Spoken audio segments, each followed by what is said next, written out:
Several of the NFL's biggest names were notably absent from the field Sunday, but while Ray Rice and Greg Hardy sat for widely criticized domestic violence-related incidents against women, the arrest of Adrian Peterson on suspicion of child abuse drew mixed reaction. Peterson, by the way, is playing Sunday, which we learned in an announcement late Monday morning.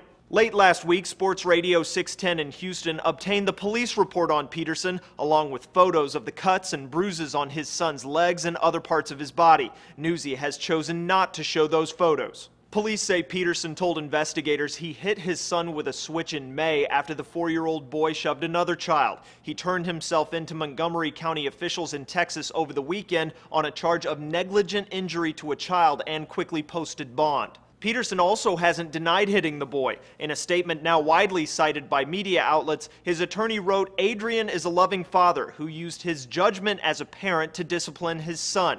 He used the same kind of discipline with his child that he experienced as a child growing up in East Texas." And that last sentence is what has many widely denouncing Peterson's actions, while others try to give context based on their personal experiences. Retired NBA player Charles Barkley called it a matter of race and where you grew up. I'm from the South. Whipping is, we do that all the time. Every black parent in the South is going to be in jail under those circumstances. But several other commentators disagreed, specifically saying this is not a question of race or which region of the country you were raised in, but rather the home you were raised in.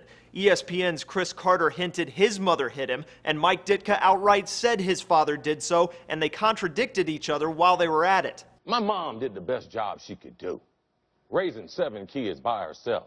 But there are thousands of things that I have learned since then that my mom was wrong. That was a great thing.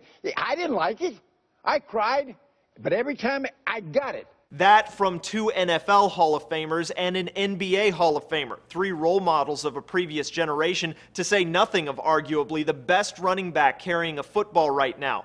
The question remains, though, where does discipline cross over to abuse? The American Psychological Association is one of several organizations to profile the long-term effects of spanking, from aggression and mental health disorders to slowing cognitive development. But as Deneen Brown points out for the Washington Post, spankings or whoopings are deeply ingrained forms of discipline in some families hesitant to give them up. Spankings make up neighborhood legends and family folklore, comical and sincere. They connect folks, haunt them, set them up to wrestle over what they will do with their own children. Another of Peterson's sons died just last year after prosecutors say he was abused at the hands of a man dating the boy's mother, though that's an undeniably more severe case of laying hands on a child. Peterson tweeted around noon Sunday a series of Bible verses, most notably one urging believers to stop habitual judging. Peterson's attorney says he has fully cooperated with police throughout their investigation.